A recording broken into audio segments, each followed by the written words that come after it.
unyemerere duhere ku makuru yavuzweho n'abatari bakeya ubwo ni kuri Semuhungu. Uyu nguyu akaba ari umuhost abantu benshi bazi cyane. Uyu Semuhungu rero kugeza ubu ngubu ufunzwe. Uyu munsi habaye urubanza rwe, ariko n'urubanza rwajyanwe mu muhezo. Abantu bati kubera iki rwagiye mu muhezo, nibyo byose rero mba ngiye kukunyuriramo tukareba ese no kubera iki rwashyizwe mu muhezo. Hanyuma ariko nanone ni ibintu byinshi byavuzwe, kuko uwitwa Bwiza ndetse na Kitoko kugeza ubu ngubu n'abahanzi babiri bamaze gutangazwa amazina yabo ko bazafasha Bruce Melody ndetse na The Ben mu gitaramo cya Bruce Melody yiteguriye we ubwe ku giti cye cyitwa 2026 Summer Country Tour. Iki ni igitaramo kizazenguruka uturere tutandukanye tw'igihugu, n'uturere tugira kuri 4 gusa bagiye kuzataramiramo. Natwo turaza kureba ngo nutuhe, ariko nanone ndaza kugaruka no ku yandi makuru yiriwe ari kuvugwa ku mbuga nkoranyambaga, arimo nk'abantu bari baribajije impamvu King James atagaragaye ku rutonde rw'abahanzi batwaye Primus Guma Guma Superstar bagombaga kuzafasha abahanzi bazarimba muri Iwacu Muzika Festival. Mu gihe rero abategura ibi bitaramo EAP cyangwa se East Africa Promoters, cyane cyane umuyobozi umwe muri bo Mushyoma, ubwo bari mu nama ya press conference ari byo yari yatangaje avuga ko abahanzi bazafasha, ariko kubagaragaye ku rutonde rw'abahanzi batwaye Primus Guma Guma Superstar urimo ndetse na Jay Polly ndetse na King James. Wenda kuri Jay Polly we birazwi ko kugeza ubu ngubu atakiri kumwe na King James. Yarimo abantu bagombaga kuboneka, ariko byaje gutungurana cyane, abantu batamubonye ku rutonde. Abantu baribaza bati byagenze bite, nabyo ndaza kubyinjiramo tumenye ngo bimeze bite. Ariko icyo naba nkubwiye mbere yuko naninjira no mu makuru neza nuko uyu King James nawe afite igitaramo ari kwitegura mu kwa munani, nacyo kandi kigomba gukorwa hamwe n'andi makuru menshi. Rero reka nkubwire uko biba byifashe, mba nkuzaniye Zandana ahangaha ngenda ngusobanurira uko mu myidagaduro bimeze, kugira ngo nawe ubashe kumenya uko bimeze muri showbiz. Nk'ibisanzwe mba mpabaye cyane, mba niriwe ndi kubikurikirana kugira ngo tumenye ese ni biki biri kuvugwa mu isi y'imyidagaduro. Kugeza ubu ngubu uwitwa Semuhungu ukurikiranweho ibyaha bigiye bitandukanye birimo gukoresha undi imibonano mpuzabitsina ku gahato, arafunze, ariko urubanza rwe rwabaye. Hanyuma iyi nkuru reka aba ariyo duheraho kuri Semuhungu, kuko abantu benshi bashaka kumenya ngo ese byagenze bite. Uyu Semuhungu yari yaburanye ku itariki 4 z'uku kwezi kwa gatanu, ariko urukiko rwemeza ko ruzasubukura urubanza rwe, ariko nanone urubanza rwe uyu munsi ku itariki 21 rwose ruri kuba. Hanyuma urukiko rwisumbuye rwa Nyarugenge rwanzuye ko urubanza rw'ubujurire kwifunga n'ifungurwa ry'agateganyo rya Semuhungu Eric rushyirwa mu muhezo, bitewe nuko ibimuvugaho rero birimo ibinyuranyije n'imyitwarire mbonezabupfura no kuba uregwa ngo yagorwa no kuba yaburana mu ruhame. Ibyo rero ni ibintu urukiko rwashingiye ruvuga ko uru rubanza rwa Semuhungu rugomba kujya mu muhezo kugira ngo aze kwisanzura. Niba hari ingingo ashobora kuba yavuga zikamurengera ku byaha ashinjwa, azivuge yisanzuye. Urumva ko hari ibintu abantu bose badakwiye kumva cyangwa bidakwiye kujya muri rubanda, zimwe na zimwe mu mvugo ziba zakoreshwa mu buryo yaba ari kwisobanuramo, cyane ko ibintu akurikiranweho ni ibintu bitari bimenyerewe muri sosiyete nyarwanda, nko kuba umugabo yaryamana n'undi mugenzi we cyangwa se ibyo bita ubutinganyi. Uwo mwanzuro rero wafatiwe mu iburanishwa ryo ku bujurire ryabaye ku itariki 21 Gicurasi, ubwo ni kuri iyi tariki y'uyu munsi ku wa 4. Urukiko rwisumbuye rero rwa Nyarugenge nirwo rwatanze uwo mwanzuro. Ni nyuma y'uko ku itariki 4 z'ukwa gatanu urukiko rw'ibanze rwa Kicukiro rwari rwanzuye ko Semuhungu Eric akomeza kuburana afunze mu minsi 30 y'agateganyo, aza kujurira. Bamukatiye iminsi 30 ko agomba kuba yakurikiranwa afunze, kubera ko hari ibyaha urukiko rutakwemera ko uburana uri hanze, cyane cyane iyo basanze harimo nk'icyaha wakoze gishobora kuba baguhanisha imyaka irenze 2. Icyo gihe biragoye ko bakwemerera kuburana uri hanze. Hanyuma rero ubwo kuri icyo gihe Semuhungu yahise ajurira asaba ko yaburana ari hanze, ariko urukiko nibyo rugiye kurebaho. Icyo gihe urukiko rwisumbuye rero rwa Nyarugenge rwari rwashingiye ku kuba hari impamvu zikomeye zituma Semuhungu ukekwaho ibyaha birimo bitatu yari akurikiranweho ngo nubwo kimwe cyaje kuburirwa ibimenyetso. Ibyaha rero byabonewe ibimenyetso bifatika bituma Semuhungu akomeza gukurikiranwa afunze, harimo gukoresha undi imibonano mpuzabitsina ku gahato, hanyuma no gusakaza amashusho y'imikoreshereze y'ibitsina. Ariko icyaha cyo gukangisha undi kuba yasakaza amashusho yiwe ikizwi nka blackmailing, cyo rero bakaba barakiburiye ibimenyetso kandi mu rukiko hakora ibimenyetso. Hanyuma ubu ngubu Semuhungu yaburanye, ariko yaburanye mu muhezo, biraza kuvamo nabyo turaza kugenda tubimenya uko byifashe nuko biteye. Hanyuma unyemerere tujye mu yandi makuru ariko akomeje kugenda avugwa cyane muri entertainment yo mu Rwanda uyu munsi. Ndetse no ku mugoroba washize abantu benshi bari bacitse ururondogoro. Uwitwa BNM, umutipe uturuka mu gihugu cya Kenya wahoze mu itsinda rya South Soul, uri mu bagezweho cyane, yaciye impaka cyane, bivugwa ko yaba yatakagije cyane Bruce Melody ubwo yavugaga ko ngo ariwe muhanzi wa mbere muri East Africa abona ufite ijwi ryiza kandi uzi kuririmba kandi utanga icyizere cyo kuba yakora ibintu bya danje bidasanzwe. Uyu BN azaririmba ku munsi w'ejo ku itariki 22 z'ukwa gatanu muri bar cyangwa se Basketball Africa League. Ubwo rero iri kubera hara muri BK Arena, nawe akaba ari umuhanzi utegerejwe mu bazatarama muri half time show izaba. Rero ubwo yagiranaga ikiganiro n'abanyamakuru mu ijoro ryakeye, yavuze ko uwitwa Bruce Melody rwose ari we muhanzi wa mbere, abona ko ari uwa mbere, ariko nanone agaruka no kuri Element. Aravuga ati Element ni we mu producer mwiza, umuntu utunganya indirimbo akanazikora mu buryo bwiza bunogeye amatwi. Ati ntabwo yatinya kuvuga ko ari we muhanzi, nawe ari umu producer mwiza kandi ukiri mutoya utanga icyizere cyo kuba azakora ibintu bidasanzwe. Uyu BN ikintu wamumenyaho nuko uyu mutipe yatangiye kariyeri ye ku giti cye guturuka mu mwaka wa 2020, abifashijwemo rero n'umugore bamaranye igihe kinini bita Chiki.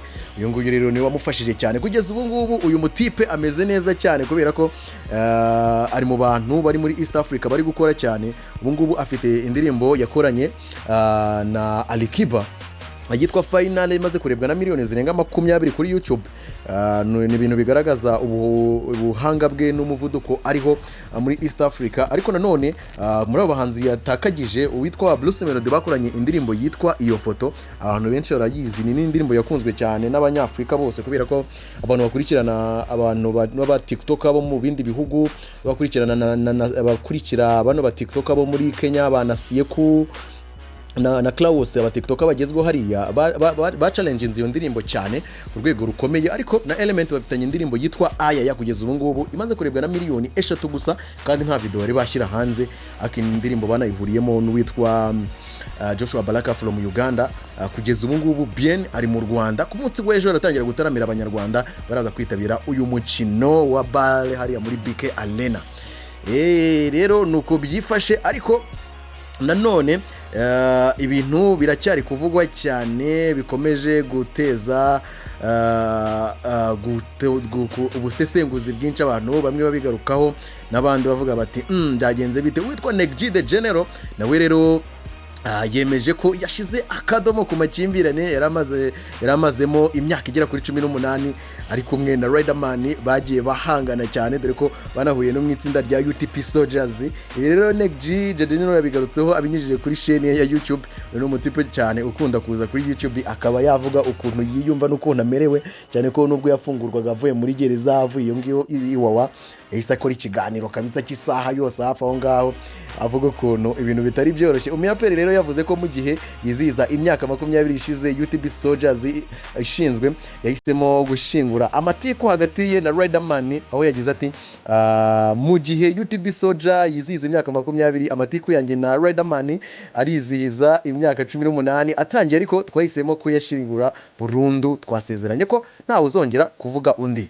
Uti bavuganye bate aba batipe bakunze. Uyu mutipe yakunze gukora indirimbo zigiye zitandukanye, akumvikana no mu biganiro agaragaza ko kuba yarishuye mu biyobyabwenge cyangwa se kariyeri ye yarapfuye, umuntu ushobora kuba warabiteye ari Riderman Riderzo. Ariko Riderman aherutse gukora indirimbo rwose igaragaramo ko yabwiraga uyu mutipe aherutse kumukorera indirimbo nawe rwose ahita ashyira akadomo ku makimbirane n'abasanzwe bafitanye, nawe yakoze indirimbo rwose ewana iragenda ibisereri mu bantu, aho yumvikanamo avuga ati rwose ntago ari njye watumye wiyandarika, ntukabeshyira abandi bantu ngo nibo bakwangirije, ahubwo niwe wiyangirije. Indirimbo rero Riderman yashize hanze mu minsi ishize avuga ati rwose ewana ntuzagira undi muntu beshyira, igihugu cye kigutezeho umusaruro ariko uriyica uriyangiriza ujya mu biyobyabwenge agira n'abandi inama.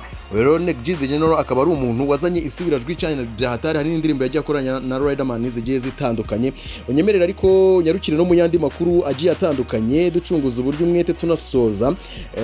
Kugeza ubu ngubu dutegereje igitaramo kizatangira ku itariki 4 z'ukwezi kwa gatandatu cya Bruce Melody. Ni igitaramo yari yateguje abakunzi biwe nyuma yuko yari yafashije uwitwa The Ben muri The New Year Groove ku itariki ya 2 z'ukwa mbere muri uyu mwaka turimo, aho ubwo bakoranaga muri icyo gitaramo nawe yahise ateguza abantu ko bagiye kuzongera guhurira mu bitaramo bizazenguruka igihugu. Ubwo yari yabyise 2026 Summer Country Tour. Mu minsi ishize rero nibwo uyu Bruce Melody yashize flyer hanze igaragaza ko rwose imyiteguro imeze neza, we na The Ben bamaze kubyemeza. Akaba rero yarakoresheje flyer igaragaza ko bazaterwa inkunga na Mitsingi, anagaragaza n'uturere bazataramiramo tw'igihugu tugiye dutandukanye. Ariko reka nkubwire uturere bazataramiramo, harimo Musanze, Bugesera, Nyagatare ndetse na Rubavu.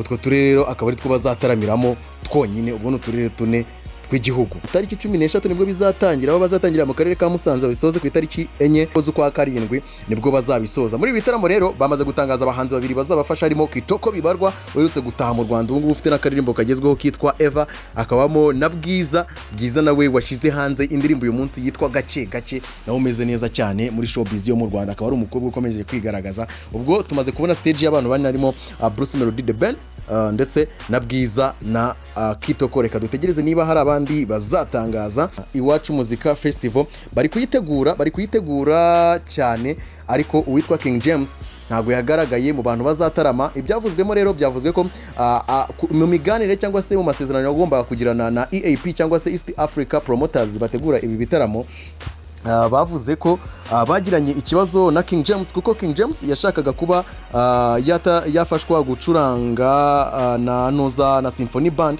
ikaba yamucurangira muri ibi bitaramo azakorera muri BK Arena ku itariki ya 2 z'ukwa 8.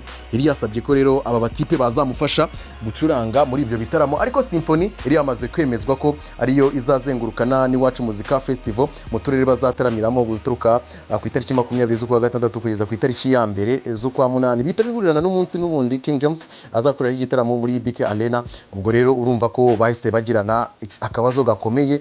Kugeza ubu ngubu baracyaganira kugira ngo barebe niba King James nawe yakwiyongera kuri abahanzi bazatarama muri Iwacu Muzika Festival bagiye batwara Primus Guma Guma. Muri abahanzi rero harimo Bruce Melody, Noza Urban Boys barahari, ni itsinda ryongeye kugaragaza ko rigiye kongera gushyigikirana. Dream Boys izagarirwa na Platini P kuko niwe uri gukora ni baba, hanyuma Knowless nawe azaba ahari cyane.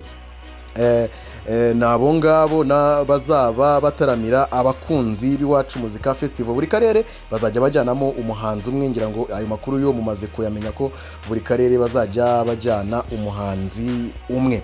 Hanyuma nkeka ko ari ibyo biba biri kuvugwa cyane ku mbuga nkoranyambaga ndetse n'ahandi hantu hatandukanye. Ariko nanone uwitwa rwose Elvin Sena mu ndirimbo ye Let Me Be ikomeje kuyobora cyane, aho byagaragaye ko yamaze kurenga indirimbo Chanel inayoboye izindi. Chanel kazi kurikiyeho ya Tyler. Kugeza ubu ngubu Elvin Sena indirimbo ye ya AI ikomeje guca impaka. Hanyuma Shakira uzarimba mu gikombe cy'isi cya 2026 na 2026 kigiye kubera hariya muri Amerika ku itariki 11 z'ukwa gatandatu, yamaze gutangaza ko yifuza ko aba bana bo muri Uganda Ghetto Kids bazamufasha gutarama muri ibyo bitaramo.